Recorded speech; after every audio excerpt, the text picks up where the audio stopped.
大家好，我是李晨。之前我写了篇文章，关于奇石界的硬通货，有个章节介绍了石种在其中的作用，谈到了高端石种对于奇石收藏拥有加持的效果。之后就有很多石友过来询问关于石种的问题，今天就来讲讲奇石收藏中的高端石种。占据第一位的是灵璧白马纹石。灵璧石被称作天下第一石，它有着最庞大的家族。早在20多年前，灵璧石就称有200多个石种，而在这其中拔得头筹的是被称作灵璧石之王的白马纹石，其最正宗的产地是被后人称作小树林的一块不到3亩地的地方。在灵璧石中，这是一个年轻的石种，它的开发始于90年代初，由于价格远高于其他石种，很快就被开采殆尽。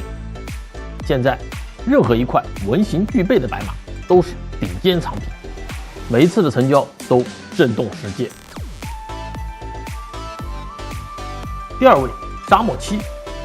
戈壁石裸露的荒漠区，由于地下水上升，蒸发后藏在石体表面，残留一层红棕色的氧化铁和黑色的氧化锰薄膜，像涂了一层油漆。带有这种漆的石头通称沙漠漆。由于附着的石头不同，所以有玛瑙质地和普通戈壁石质地的区分。除了形状以外，漆面越厚越好，颜色以金红为尊，是一个经受市场考验的高端石种。第三位是庆云山的地表黑沁。沁石就是敲击与金属音，可做乐器的石头，是灵璧石的一个大类。黑沁、灰沁、白马等都属于此，但最好的当属庆云山的黑沁，质地黝黑油润，音质一流。所谓天下第一石，讲的实际就是这种石头。很多年前，庆云山就已经作为国家级地质公园保护了起来。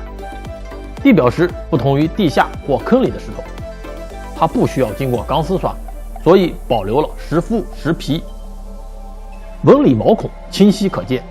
由于太过稀少，人根本就看不到，对于现在，它更多的只是一种传说。第四位，外蒙花眼玛瑙。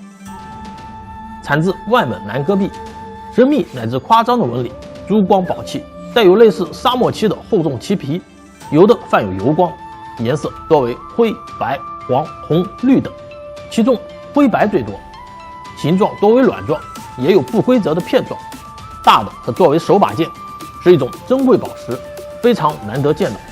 出产仅2年时间，转眼就进入枯竭的状况。好的花眼，玉髓质地，眼睛与纹理突出，高浮雕，颜色艳丽，是把件的顶级品种。第五位，新疆地表蛋白石，是一种宝石。蛋白石家族是一个上下限差距很大的石种，其中变彩的被称作欧珀，顶级的黑欧珀在欧洲的价格与钻石相当。蛋白石含有水分，水分流失后石头会开裂，所以人能够见到的基本都是地下矿料。新疆地表蛋白石是目前唯一发现存在于地表的蛋白石种类，多数有贝壳状断裂，好的原石有透明的凝胶层包裹，有的甚至达到2-3毫米的厚度。这里必须区别于地下蛋白，地下蛋白皮质很嫩或无皮，表面呈现爆裂状，二者的价值实是天壤之别。第六，绿松石。绿松石本是一种贵重而古老的宝石，市面上基本是克价计算。作为观赏石，你可以感受到它的贵气逼人，但是由于无皮，所以勉强排在第6。第七，孔雀石。铜矿的次生物，一种历史悠久的玉料，作为观赏石也是一流的。带有绒毛的孔雀石富有丝光，神秘而华贵。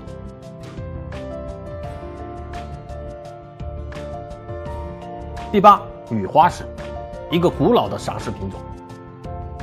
变化多姿的画面，艳丽丰富的色彩，让它吸引了一大批粉丝。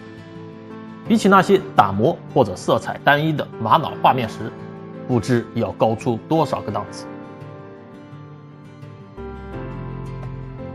第9，银根玛瑙。银根是阿拉善左旗下辖的一个苏木，这里既有玛瑙也有沙漠漆，但最为特色的是花点玛瑙，色彩艳丽，花点立体，是银根玛瑙的代表作。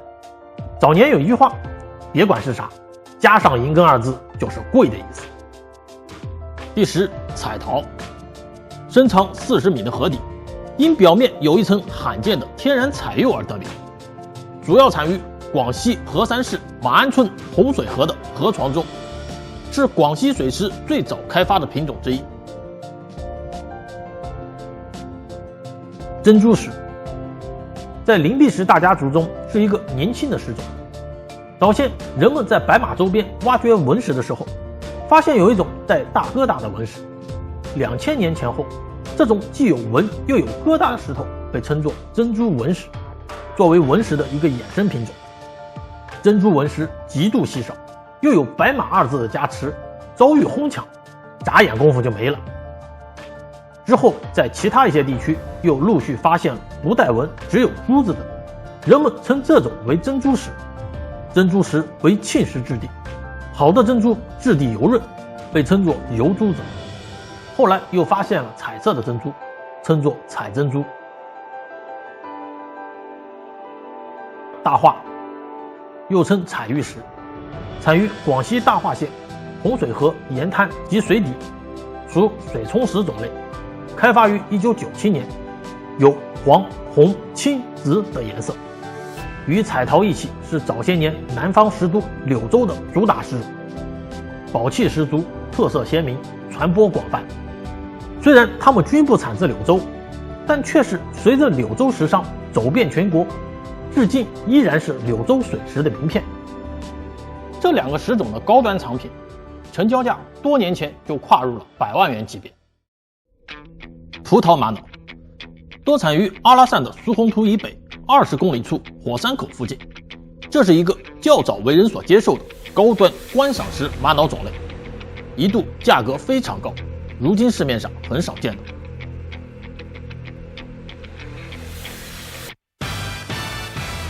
卷纹产于广西洪水河来宾河段，多为黑铁色，原生态的褶皱是褐黄色的线条，苍劲有力，呈不规则状。来宾卷纹在收藏水石的老石金圈子里认可度相当高。摩尔，这是一种雕塑感极强的石，最早当地人称作磨刀石，后来人们觉得其特有的造型与现代雕塑大师亨利·摩尔的作品类似，渐渐的改成摩尔石。完全以一个特种造型取胜的时候，也就是它。白灵璧原石，白灵璧石被称作灵璧石王后，在各方面都迥然于其他。产自朝阳镇独堆村的这种石头，由灵体、地、火格3部分组成。灵体的部分高端的细腻柔润，有如羊脂，珠光宝气；地的部分有的多色并伴有纹理，被称为虎皮五彩地，十分美丽。目前市场上的白灵璧都是开山炸出来的小块修行后的作品，与能称为奇石的白灵璧原石不可相提并论。宣石产于安徽宣城市宁谷，宣石储量不少，但是能成为观赏石的不多。与白灵璧原石不易出形不同，高端的宣石洁白而充满变化，是雪山主题的不二之选。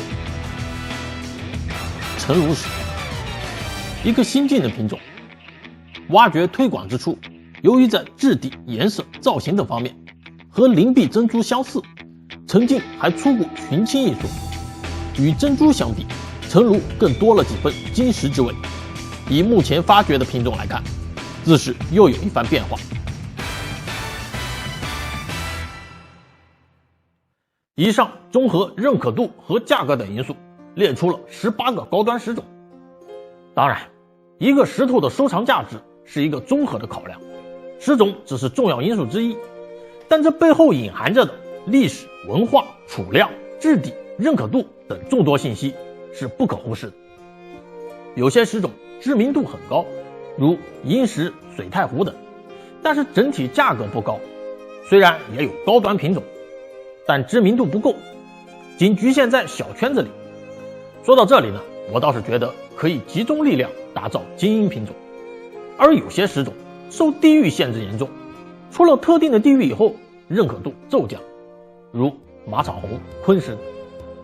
还有一些试种，比如金麦、鱼子、葡萄干等，它们非常漂亮，好货也非常有收藏价值，但是体量多数都很小，所以也没有练出。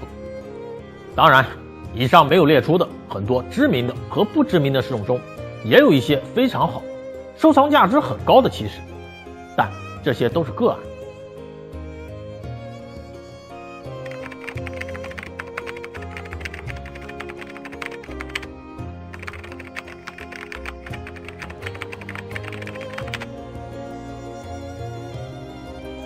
好了，这期就到这里。喜欢我的视频，欢迎关注、分享、点赞，拜拜。